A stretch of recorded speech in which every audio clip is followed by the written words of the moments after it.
Hey there, busy mama. I got you. No need to worry. I did the homework for you. As your wellness concierge, I'll connect you to greater health and guide you to be fully alive and well. I'm a former Navy nurse and lactation consultant turned homeschool mama, focusing my love of education and health and wellness toward helping others. I don't even pretend to have it all together, and I'm totally okay with that. I can keep it real. I'm here for encouragement, sharing my voice and my journey, and to have fun. And just maybe a little learning too. Here, you'll find education, empowerment, and authenticity on a weekly basis. I am your host, Stacey Myers, the Hotmess Homeschooler. Welcome to the podcast.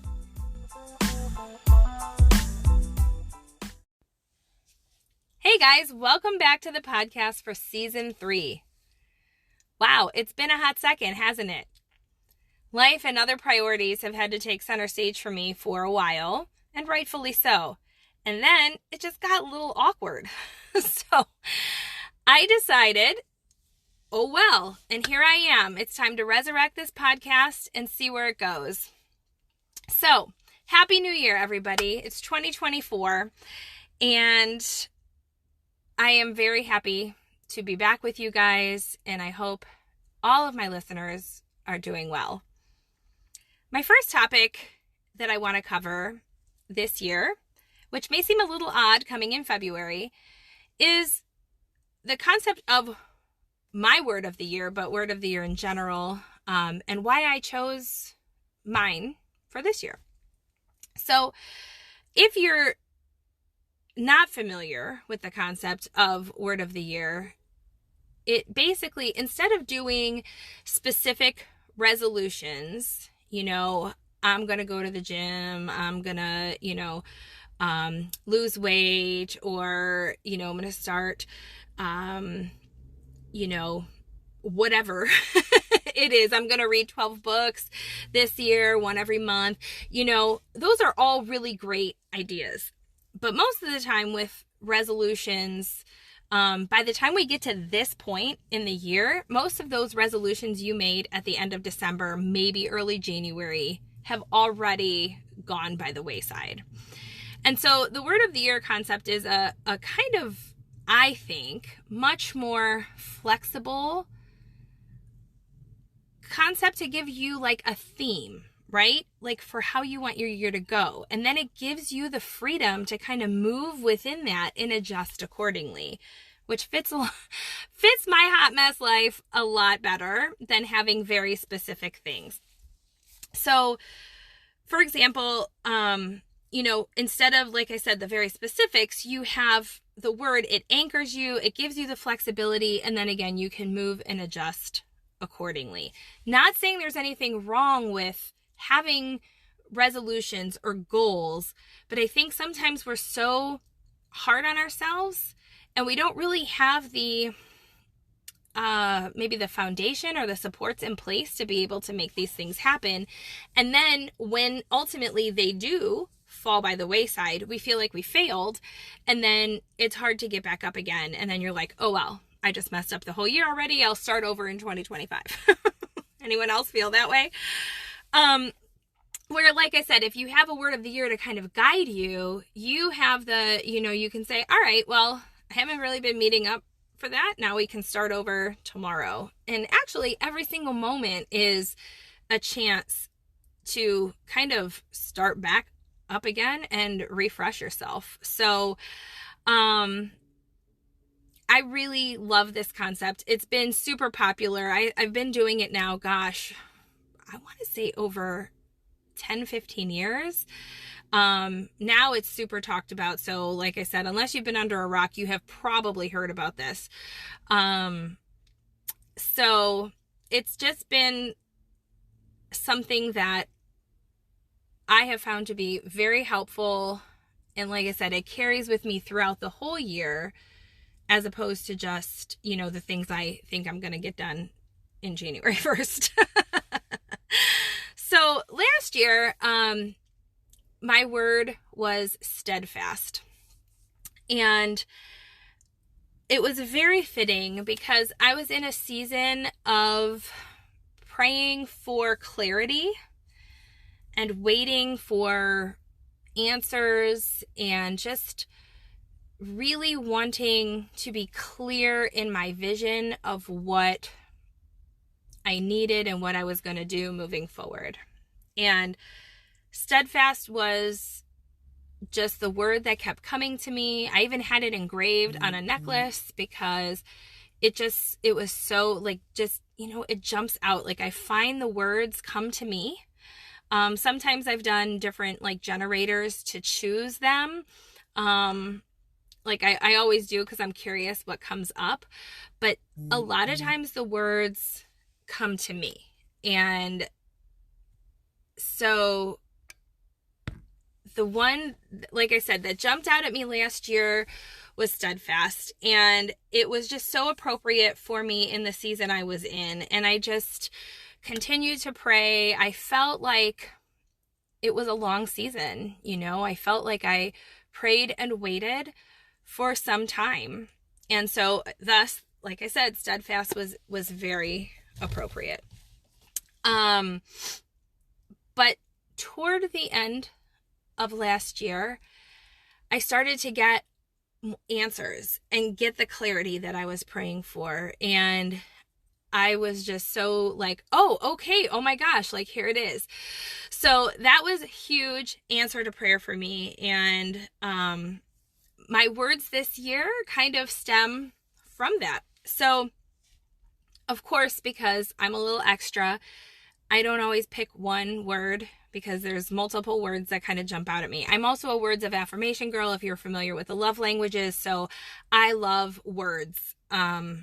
Even around through my whole house, I have signs and, little plaques and things just with words because like they just speak to me, and it's, they never become noise because I like to see them. I like to read them, and they just fill up my soul. They're encouraging to me. So I definitely am a words girl, and it's not surprising I have multiple. So there are two that were jumping out at me toward the end of last year as I, got into this period of clarity, that I kind of feel led to ultimately my one word of the year. So the first one is silence, which is kind of funny as I start back up my podcast, right? But in June of last year, if you follow me on social media, you may have seen that I went on a silent retreat with my church. And it was, well, before I left, it was funny because the joke is, I'm a talker and I love to talk. I love to connect with people. I love to laugh. And in this retreat, you're silent for a period of days and you can't even make eye contact with people. So I was going with a group of people I know very well. Some of them are very close with me.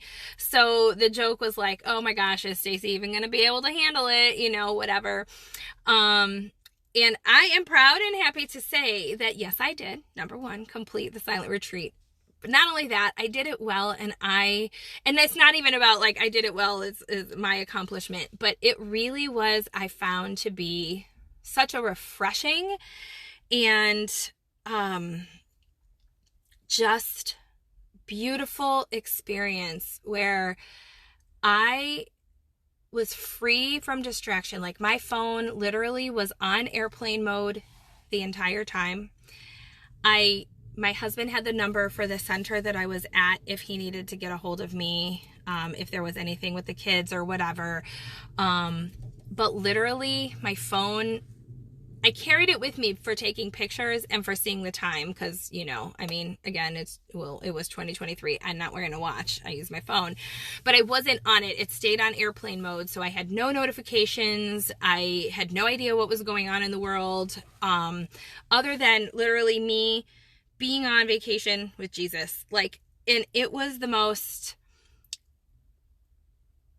powerful experience to be free from that distraction, to think my own thoughts, to be able to be in prayer and contemplation for that long,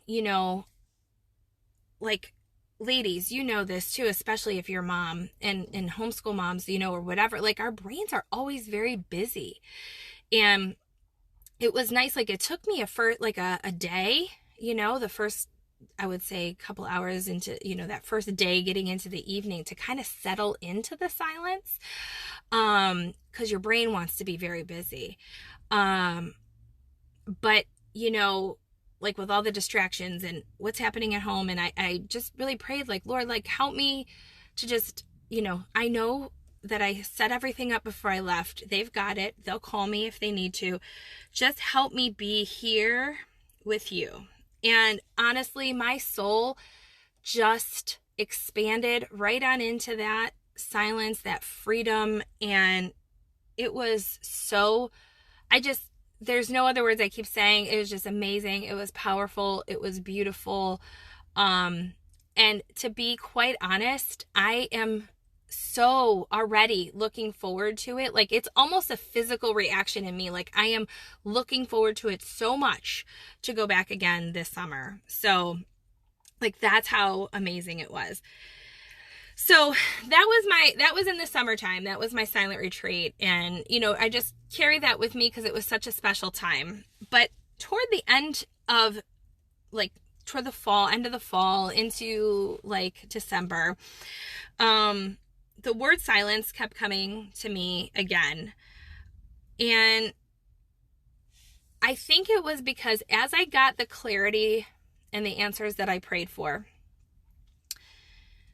I really feel like I was feeling the weight of the other voices, right? And by other voices, I mean, you know, not anything crazy, like I don't hear voices, but I mean, you know, those internal and external voices that we have. So like external voices, like social media, you know, all the people, you know, that you may follow, and they may be really good things that you follow, but my goodness, like everything's out there all the time. And it's hard because, you know, I try to follow people who uplift me and encourage me and I can learn from, but even that, it's like, sometimes they don't agree with each other. And, you know, it's just, you know, you go to scroll and it's not even like you can be mindless because there's so much information that you're constantly taking in. And I just felt like, oh my gosh, that was just becoming very heavy. And I needed to kind of distance myself from that. The internal voice of, you know, self-doubt. Can I do this, Lord? Like, you know, I've prayed for this, but what? Me? Okay. You know, of comparison, you know, well, other people are doing this thing, or wow, she's so much better than me. And, you know, no matter who you are, I have good self-confidence, but no matter who you are, you know, we still have these feelings, you know, that's normal. We're human. So I felt like the silence was in reference to me. Like I needed to find that place. Like I can't obviously go on a retreat again. You know, right now they're not offering one, and it's not, you know, especially in the midst of the holidays, it wasn't time, but it's finding the silence within myself.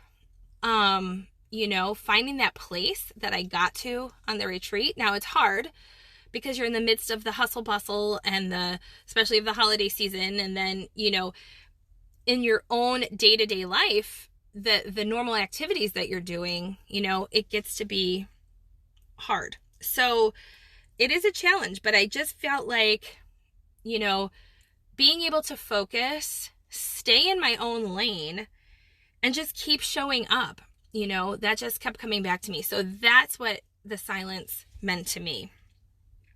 Now, the second word, it's not really a word, because again, you know, I just like to fudge up the lines and make my own rules, is here and now.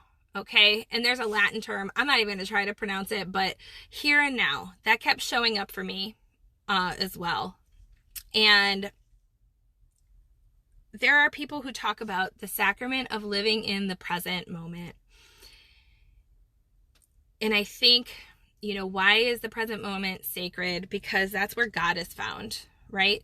We can't be obsessing over the future. Like, yes, you can plan, But remember, we're still ultimately at the mercy of God's will. And, so you can make your plans, but being open to where the Spirit leads you. But ultimately, you can't obsess over it. We can't be so minute and, it has to be, that becomes like a control issue. And we can't be caught reliving the past, again, for better or for worse. Oh, I wish I was still back in high school or college and, whatever. Or, oh my gosh, if I had to go back in time, I would, slap myself for doing X, Y, and Z. We all, again, have those moments too. But some people become very preoccupied with either the future, which hasn't happened yet, or the past, which is already gone, and they're completely missing the present moment. And I think that's the problem. We all live in this very distracted state. And I'd argue most of it's, from social media, but also our lives. I mean, our lives are so much busier than our parents were. It's just, my mom's like, gosh, I don't even know how you guys, do it. There's just so much going on all the time. And again, some of the stuff is very good, but there's just so much of it, right? And there's a book called Holy Moments by Matthew Kelly and Father Mike Schmitz, who I love to listen to his homilies on Hallow. If you're Catholic, and even if you're not Catholic, it's a beautiful app of prayer and meditation, and they give you, so many different tools to pray with. But Father Mike Schmitz had a homily on there a Sunday or two ago, just talking about the book Holy Moments and how we live so distracted. And he was saying, we live this way and we're constantly being pulled in all these directions. And then when we are distracted like that, it blocks the holy moment, right?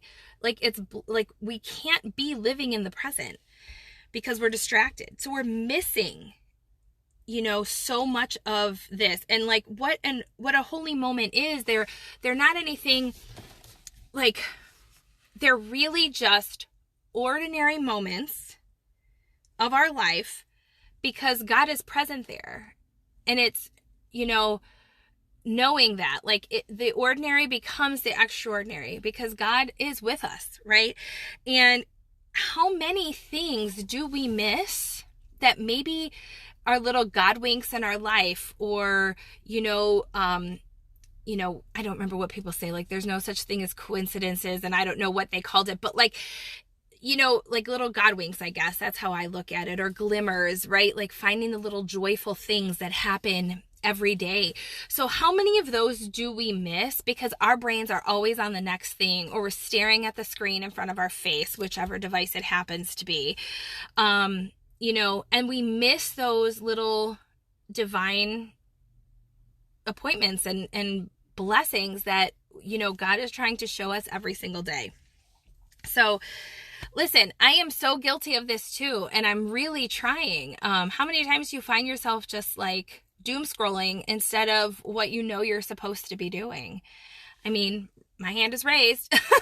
So it is a challenge to try to focus yourself. And again, it goes back to that silence, finding the silence, silencing those other things, the distractions, so you can stay in your lane and be focused. So silence, here and now, those two led me to choosing this year's word, which is kind of an odd one for me. But when I saw this and I read the meaning behind it, oh my word, did it speak to me. And I'm probably going to mess up the pronunciation. So it's a Hebrew word, and I believe it's pronounced hineni, and it means, here am I. Here am I, Lord. And I think about, again, the Bible and Samuel, and, when God's calling him and he doesn't recognize the voice at first.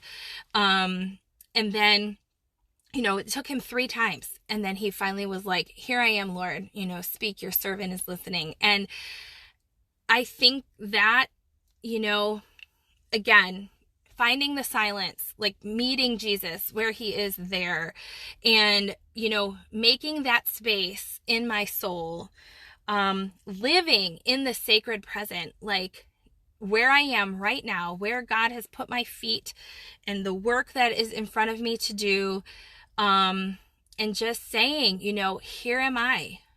Like, I've come to do your will, Lord. Like, what is your will for my life? And it was just so profound to me because, I've prayed and the Lord put dreams and a work for me to do. And I finally have clarity and I have peace about it, which to me is always the hallmark that something is not just from your own self, it's from Him. And even though I've experienced like almost more challenges with time, like I've gotten so busy, I had all these things, right? And I finally felt like I got the answers and my schedule got busier and I feel, like I said, challenged in my obligations. And the times that I do have to work, sometimes I feel resistant. But despite all of that, I have a peace and a deep knowing that this is from Him.